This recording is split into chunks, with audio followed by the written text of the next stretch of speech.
दृष्टा स्वरूप से शुद्ध परिणाम आदि से रहित सर्वदा एक रस रहता हुआ भी चित्त की वृत्तियों का ज्ञान रखने वाला है, क्योंकि चित्त में उसके ही ज्ञान का प्रकाश है, अर्थात वह उसी के ज्ञान से प्रतिबिंबित है।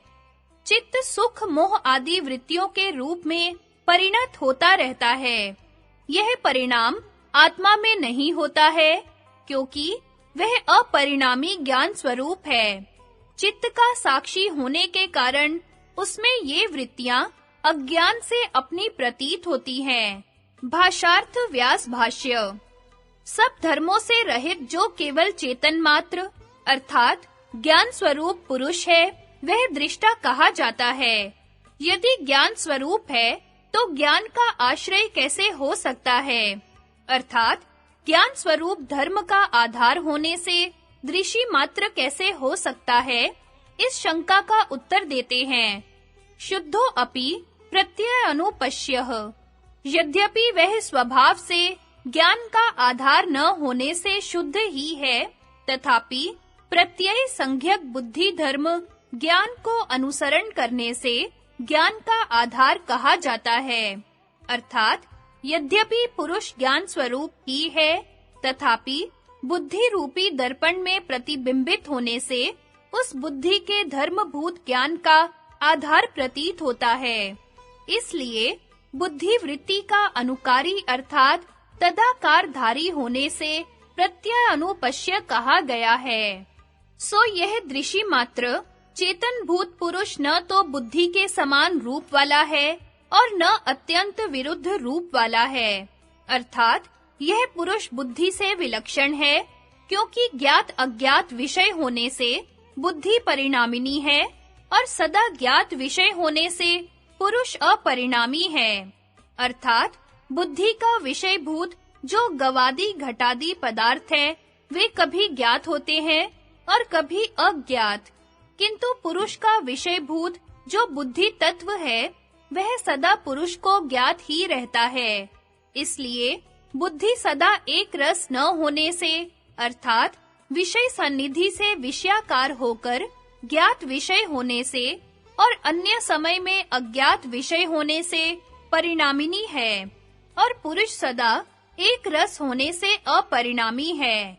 अतः यह दोनों परस्पर विलक्षण है एवं संहत्यकारी होने से अर्थात तीन गुणों से मिलकर पुरुष के भोग अपवर्ग रूप अर्थ का संपादन करने से बुद्धि परार्थ है और पुरुष असंहत अर्थात केवल होने से अन्य किसी का अर्थ न होने के कारण स्वार्थ है, तथा शांत घोर मूढ़ाकार से परिणत हुई बुद्धि शांत घोर मूढ़ पदार्थ विषयक अध्यवसायशील होने से त्रिगुण तथा अचेतन है, और पुरुष गुणों का उपदृष्टा मात्र होने से बुद्धि में केवल प्रतिबिंबित मात्र प्रकाश डालने से न कि तदाकार परिणत होने से गुणातीत और चेतन है। तो फिर क्या अत्यंत विरुद्ध रूप है? इसका उत्तर देते हैं कि अत्यंत विरुद्ध रूप भी नहीं है, क्योंकि यह पुरुष शुद्ध रूप अर्थात सब विकारों और परिणामों से रहित होने पर भी बुद्धि वृत्ति रूप ज्ञान को प्रकाशता हुआ बुद्धि वृत्ति स्वरूप न होने पर भी बुद्धि वृत्ति स्वरूप से भान होता है। ऐसा ही पंचशिखाचार्य ने भी कहा है। अपरिणामिनी ही भोक्तृ शक्तिर प्रति संक्रमा च परिणामिनी अन्य अर्थे प्रति संक्रांतेव तद्वृत्ति मनुपतति तस्याश्च प्राप्त चैतन्योपग्रह रूपया बुद्धिवृत्तेर अनुकार मात्रतया बुद्धिवृत्त्य विशिष्टा ही ज्ञान वृत्ति रीत्या राख्यते। अर्थात परिणामी जो भोक्तृ शक्ति संज्ञक पुरुष है, वह यद्यपि अप्रतिसंक्रम है अर्थात किसी विषय से संबंध न होने से निर्लेप है, तथापि परिणामिनी बुद्धि में प्रतिबिंबित हुआ तदाकार होने से उस बुद्धि की वृत्ति का अनुपाती हो जाता है, और उस चैतन्य प्रतिबिंब ग्राहिणी बुद्धि वृत्ति के अनुकार मात्र होने से बुद्धि वृत्ति से अभिन्न हुआ वह चेतन ही ज्ञान वृत्ति कहा जाता है। भोज वृत्ति भाषार्थ। दृष्टा पुरुष ज्ञान स्वरूप है, पुरुष का ज्ञान धर्म नहीं है, इसलिए सूत्र में मात्र शब्द है। कोई एक मानते हैं कि चेतना आत्मा का धर्म है, वह स्वरूप से शुद्ध होता हुआ परिणाम आदि से रहित होने पर भी अपने स्वरूप से प्रतिष्ठित रहता हुआ भी चित्त की वृत्तियों के अनुसार देखने वाला है। बुद्धि की समीपता अर्थात उसमें प्रतिबिंबित होने के कारण उसकी विषयों से उपरक्त हुई वृत्ति ज्ञान के अनुसार प्रतिसंक्रम के बिना भी अर्थात बिना किसी विषय से संबंध रखते हुए निर्लेप होने पर भी देखता है। सारांश यह है कि बुद्धि में विषयों के उपराग की उत्पत्ति होने पर सन्निधि मात्र से पुरुष में दृष्टापन है। विज्ञान भिक्षु के वार्तिक का भाषानुवाद सूत्र। ज्ञानम नैवात्मनो धर्मो न गुणो व कथंचन ज्ञान स्वरूप एवात्मा नित्यः सर्वगतः शिवः। ज्ञान आत्मा का धर्म नहीं है और न किसी भांति गुण ही है। आत्मा तो ज्ञान स्वरूप ही है, नित्य है, सर्वगत है और शिव है। अग्नि और उष्णता आदि में भेद और अभेद होता है, क्योंकि उष्णता के ग्रहण न होने पर भी चक्षु से अग्नि का ग्रहण होता है, परंतु पुरुष का ग्रहण ज्ञान के ग्रहण के बिना नहीं होता। मात्र शब्द से पूर्व सूत्र में कहे इन प्रकाश क्रिया आदि गुणों की व्यावृत्ति हो गई। इन प्रकाश क्रिया आदि में सब शेष गुणों का अंतर्भाव है, अर्थात कोई भी गुण पुरुष में नहीं है।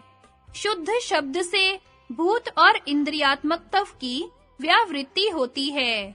शुद्धो अपि बुद्धि से अभेदन के उपादनार्थ शेष विशेषण है। यहाँ परिणामित्व, परार्थ्य, अचेतनत्व आदि बुद्धि की अशुद्धि हैं। वे अशुद्धि पुरुष में नहीं है, यही पुरुष की शुद्धि भाष्य में व्यक्त होगी। प्रत्यय अनुपश्य प्रत्यय के समान आकारतापन्न इव होता हुआ बुद्धि की वृत्ति का साक्षी है। शुद्धो अपि इत्यादि भाष्य के फलांतर की भाष्यकार व्याख्या करेंगे। दृष्टि मात्र के शब्दार्थ को कहते हैं दृक् शक्ति ही है। प्रलय और मोक्ष आदि में जीवों के दर्शन नामक चैतन्य फल का उपादान नहीं है। इस प्रयोजन से भाष्यकार ने शक्ति शब्द का प्रयोग किया है। एव शब्द का अर्थ कहते हैं विशेषणों से अपरामृष्ट है। इन विशेषणों से विशेषित का अर्थ है व्यावर्तन, द्रव्यांतर से भिन्न है, यह तात्पर्य है। विशेषण वे विशेष गुण है जो वैशेषिक शास्त्र में कहे हैं।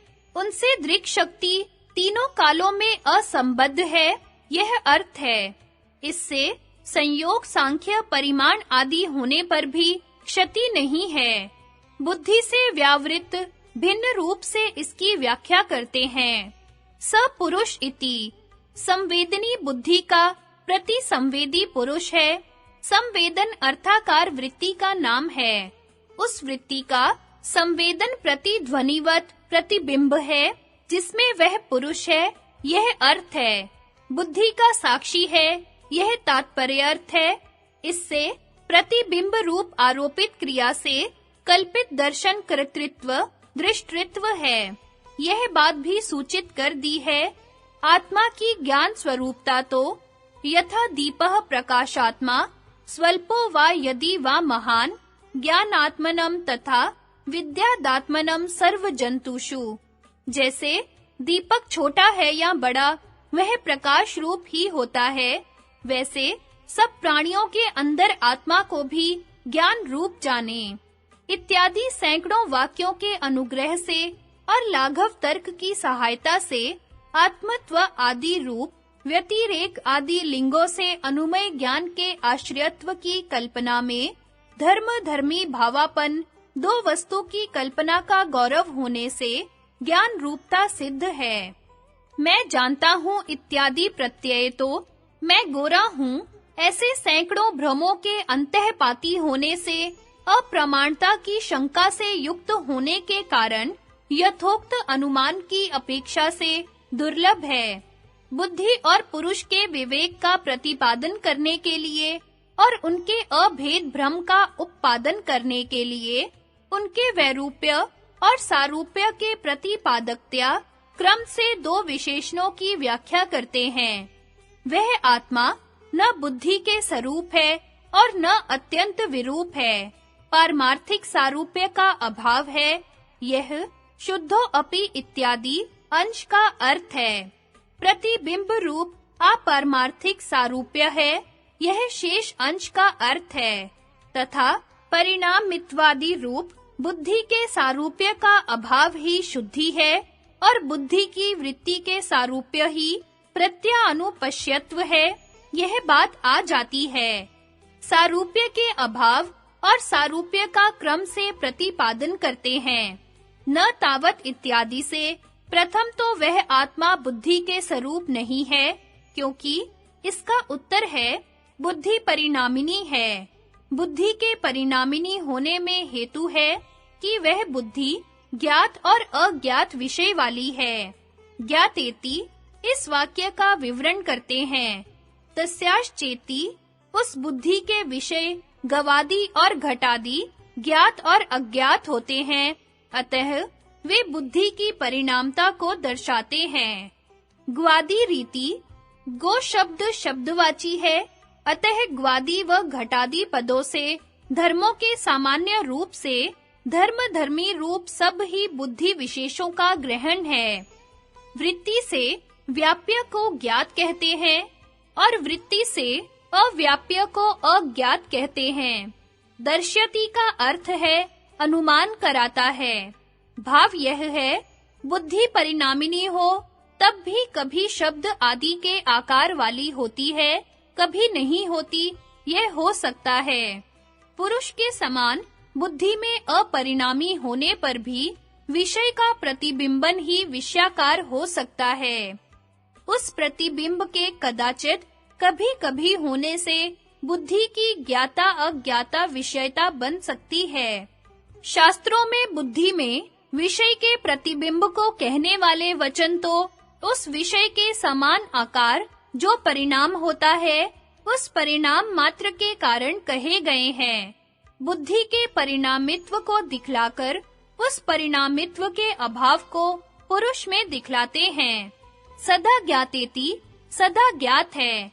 बुद्धि को वृत्ति रूप जिससे उसका भाव सदा ज्ञात विषयत्व है, वह सदा ज्ञात विषयत्व पुरुष के अपरिणामित्व को अनुमान कराती है।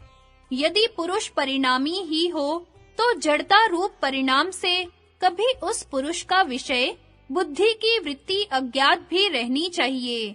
ऐसा मानने में वर्तमान भी घटादि की वृत्ति का अज्ञान संभव हो जाएगा।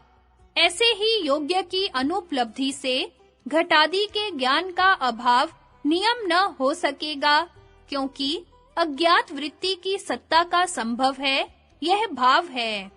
शंका, इतने से भोक्ता का ज्ञान परिणाम न सही, परंतु सुख आदि परिणामों का भोक्ता में अभाव, इसमें कैसे अनुमान हो सकेगा? समाधान, शब्द आदि निश्चय रूप परिणाम के बुद्धि में सिद्ध हो जाने से उन शब्द आदि के परिणाम के कार्य, इच्छा, कृति, सुख दुख, अदृष्ट, संस्कार आदि भी बुद्धि के कर्म हैं, क्योंकि कारण अपने कार्य को समान अधिकरण में ही उत्पन्न किया करता है। शंका, पुरुष भी सदा ज्ञात विषय नहीं है, क्योंकि प्रलय आदि में अपने विषय बुद्धि की वृत्ति को नहीं जानता है। यह आक्षेप करते हैं कस्मादीति। समाधान, न हीति। पुरुष विषयक बुद्धि की वृत्ति भी शब्द आदि के समान नहीं है, अथवा वह वृत्ति अनुग्रहित और ग्रहित काल भेद से होती है, ऐसा स्मृति भी कहती है।